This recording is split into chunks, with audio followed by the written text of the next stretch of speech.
Assalamualaikum warahmatullahi wabarakatuh.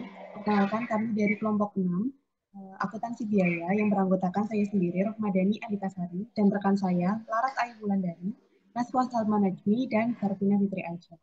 Di sini kami akan mempresentasikan hasil diskusi pengerjaan dari kasus pertemuan ke-11. Untuk itu, untuk mempersingkat waktu, mari kita langsung saja mulai untuk pembahasan yang pertama. Baik, yang nomor satu itu di dalam pertemuan ke-11 itu diminta kalau perusahaan itu memperlakukan penjualan produk sampingan setelah dikurangkan dengan biaya-biaya lain yang terkait sebagai pendapatan lain-lain. Berapakah biaya produksi gabungan yang akan dialokasikan ke produk gabungan? Lalu buatlah jurnalnya. Datanya itu bisa diambil di halaman 81 di buku biru, di mana yang dimasukkan itu untuk proses gabungannya itu adalah proses pertama dengan proses kedua sebesar 2.379.800.000. Lalu ada proses kedua itu sebanyak 1.520.200.000, di mana ketika digabung itu menghasilkan 3.900.000.000. 3,9 miliar. Nah, untuk penjualan barang sampingan itu terdapat 40.000 ton, di mana 40.000 ton itu nantinya akan dikalikan dengan 7.500. 7.500 itu adalah harganya, dari 10.000 dikurang 2.000 dari penghasil, ya harganya jadi 10.000 dikurang 2.500, di mana menghasilkan 300 juta. Lalu untuk jurnalnya, karena itu masuknya dimintanya adalah pendapatan lain-lain, maka jurnalnya adalah kas di debit dan pendapatan lain-lainnya di kredit sebesar 300 juta. Next. Lalu yang nomor 2 itu diminta jika biaya produksi gabungan itu dialokasikan ke produk-produk gabungan sebagai tambahan pendapatan penjualan, lalu buatlah jurnal transaksi penjualan tersebut. Untuk prosesnya itu masih sama, di mana produksi gabungannya itu adalah menggabungkan antara proses pertama dengan proses kedua, di mana hasilnya itu adalah 3,9 miliar, yang nilai penjualan barang sampingannya pun masih sama, di mana menghasilkan 40.000 ton dikalikan dengan 7.500 yang menghasilkan 300 juta. Hanya berbedanya di jurnalnya itu yaitu adalah kas dan pendapatan lain-lain itu di debit dan kreditnya sama, posisinya itu ada di 300 juta. Next.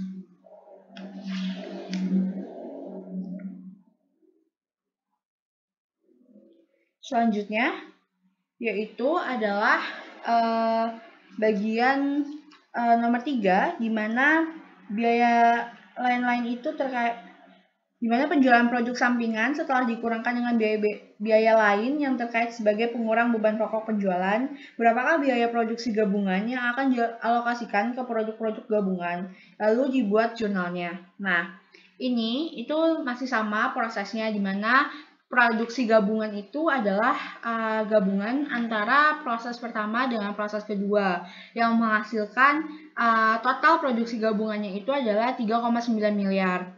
Di mana nilai penjualan barang sampingan itu adalah 40.000 ton yang dihasilkan itu dikalikan dengan 7.500 harga per tonnya dengan menghasilkan 300 juta. Lalu di sini jurnalnya untuk di akhir Mei, di mana di 31 Mei itu adalah kas dengan beban pokok penjualan, karena tadi dimintanya di nomor 3 yaitu adalah sebagai beban pokok penjualan, maka yang akan muncul otomatis adalah akun beban pokok penjualan di kredit yang posisinya yang nominalnya itu sama antara kas dan beban pokok penjualan sebesar 300 juta. Next. Selanjutnya yang nomor 4 itu bila perusahaan memperlakukan penjualan produk sampingan itu setelah dikurangkan dengan biaya lain-lain terkait sebagai pengurang biaya produksi gabungan sebelum alokasi, berapakah biaya produksi gabungan yang akan dialokasikan ke produk-produk gabungan buatlah jurnal transaksi penjualan tersebut. Yang ini yang tadi itu masih sama, di mana biaya produksi gabungannya itu antara proses 1 dengan proses kedua itu menghasilkan 3,9 miliar. Lalu dikurangkan ke Lalu dikurangkan sebesar 300 juta tadi, itu didapat dari 40.000 itu dikalikan dengan 7.500. Hasilnya itu 3,6 miliar. Tapi untuk transaksi yang dicatat itu adalah transaksi sebesar 300 juta, yaitu adalah kas dengan persediaan barang dalam proses di kredit sebesar 300 juta.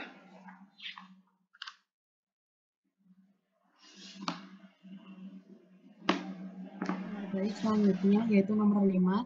Bila diasumsikan bahwa perusahaan menggunakan metode sebagaimana disebutkan dalam poin 4 di atas, hitunglah alokasi biaya produksi gabungan untuk bulan Mei 2016 dengan menggunakan metode yang pertama itu menggunakan metode harga pasar. Nah, jadi di sini produknya itu ada dua, ada kristal gula dan tetes gula. Nah, harga pasar final per ton itu bisa dilihat di halaman 81 buku biru. Untuk kristal gula, harga pasarnya itu 1.560.000, kemudian tetes gula 143.750. Nah, ton produksi untuk kristal gula yaitu 14.000, kemudian untuk tetes gula 16.000. Kemudian harga pasar final untuk kristal gula yaitu hasil perkalian dari harga pasarnya dikalikan dengan ton produksi, menghasilkan 21 miliar 840 juta. Kemudian untuk tetes gula sebesar 2 miliar 300 juta. Nah, jumlah harga pasar finalnya yaitu 24 miliar 140 juta. Nah, untuk biaya pemrosesan setelah dipisah itu hanya ada di kristal gula yaitu sebesar 1 miliar 140 juta. Kemudian untuk harga pasar hipotesis, yaitu hasil pengurangan dari harga pasar final dikurangi dengan biaya pemrosesannya. Untuk kristal gula, berarti 21 miliar 840 juta itu dikurangi dengan 1 miliar 140 juta. Nah, hasilnya itu 20 miliar 700 juta. Kemudian untuk tetes gula, menghasilkan 2 miliar 300 juta. Nah, persentase harga pasar hipotesis ini diperoleh dari harga pasar hipotesis per produk dibagi dengan totalnya, kemudian dikali 100%. Untuk kristal gula yaitu sebanyak 90%, kemudian tetes gula 10%.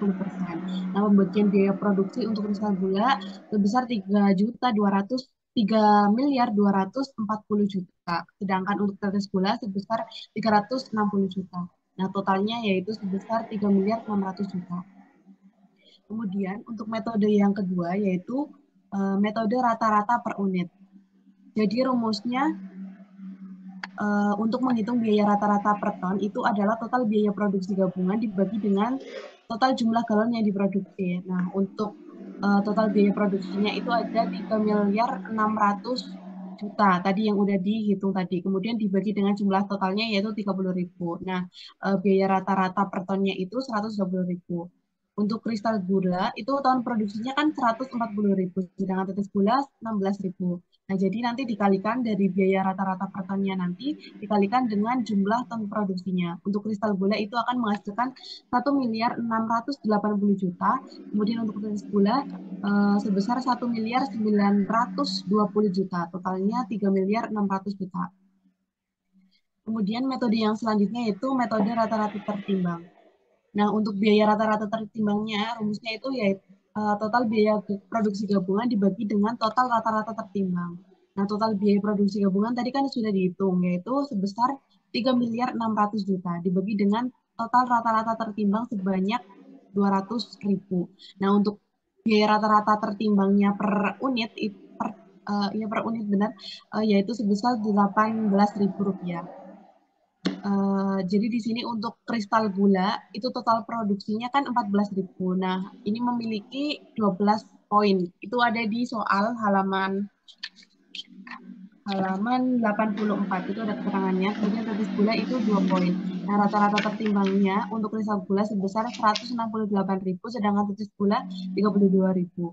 Nah, biaya per unitnya tadi kan sudah dihitung yaitu 18.000. Nah, pembagian biaya produksi itu hasil perkalian dari biaya rata-rata tertimbangnya dikalikan dengan biaya per unit. Untuk kristal gula sebesar 3 miliar 24 juta, sedangkan tetes gula 576 juta. Nah, totalnya itu 3 miliar 600 juta, sama kayak tadi. Nah, kemudian untuk metode yang terakhir yaitu metode unit kuantitatif. Jadi ini itu biaya per unitnya itu sama dengan menggunakan perhitungan metode rata-rata per unit. Jadi dikalikan ton produksinya dikalikan dengan 12.000 tadi. Nah, untuk kristal gula itu menghasilkan 1.680.000.000, sedangkan tetes gula sebesar 1.920.000.000. Nah, totalnya sebesar 3.600.000.000.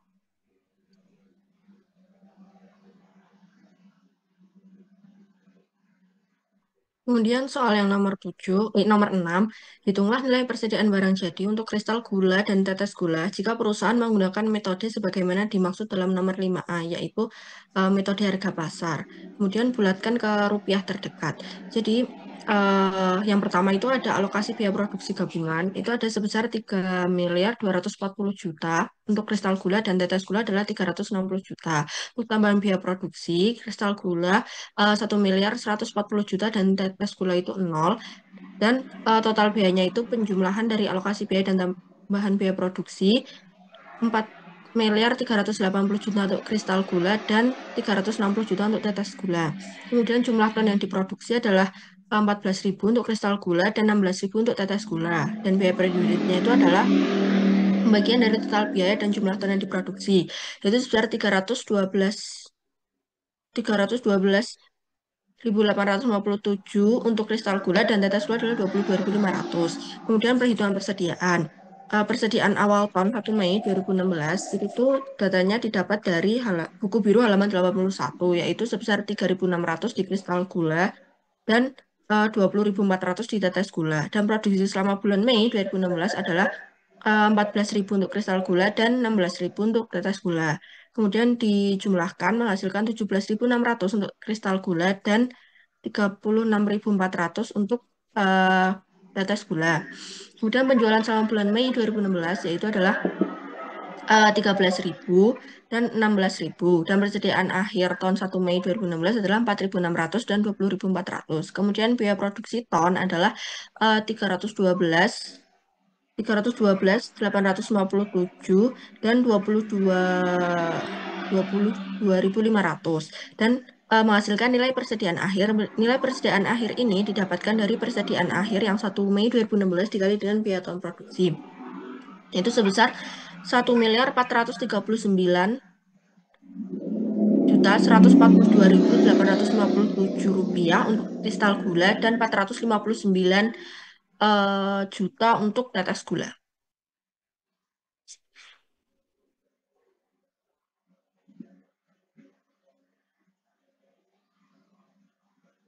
Selanjutnya nomor 7, itu soalnya perusahaan memiliki kesempatan untuk memproses produk tetes gula lebih lanjut menjadi pakan ternak dan menjualnya seharga 250.000 per ton. Buatlah analisis yang menunjukkan apakah perusahaan sebaiknya memproses lebih lanjut produk tetes gula menjadi pakan ternak jika perusahaan menggunakan metode sebagaimana yang dimaksud dalam nomor 5A, yaitu metode harga pasar. Lalu, biaya pemrosesan lebih lanjut tersebut adalah 1.040.000.000. Nah, untuk analisisnya ini, yang pertama adalah pendapatan penjualan per ton setelah pemrosesan lebih lanjut. Tadi kan sudah disebutkan 250.000 per ton. Lalu, pendapatan penjualan per ton pada titik pisah batas ini bisa didapatkan di halaman 81 buku biru atau di halaman 115 buku merah itu adalah 143.750. Lalu untuk selisih pendapatan penjualan per galonnya ini nilainya tadi dijumlahkan lalu didapatkan 106.250. Untuk biaya pemrosesan tambahan per ton ini kan tadi dikatakan biaya pemrosesan lebih lanjut itu sebesar 1.040.000.000. Lalu dibagi dengan 16.000 ton. Ini bukan rupiah ya, tapi itu salah tulis. Harusnya cuma 16.000 ton. Ini akan didapatkan 65.000. Lalu untuk laba rugi per galon jika pemrosesan lebih lanjut dilakukan itu didapatkan dari 106.250 dikurang 65.000, yaitu 41.250. Jadi kami menyarankan sebaiknya PT Sugarindo tetap melanjutkan proses produksi tetes gula karena memberi keuntungan kepada perusahaan sebesar Rp41.250 per galon tetes gula. Sekian presentasi dari kelompok kami, kurang lebihnya mohon dimaafkan. Wassalamualaikum warahmatullahi wabarakatuh.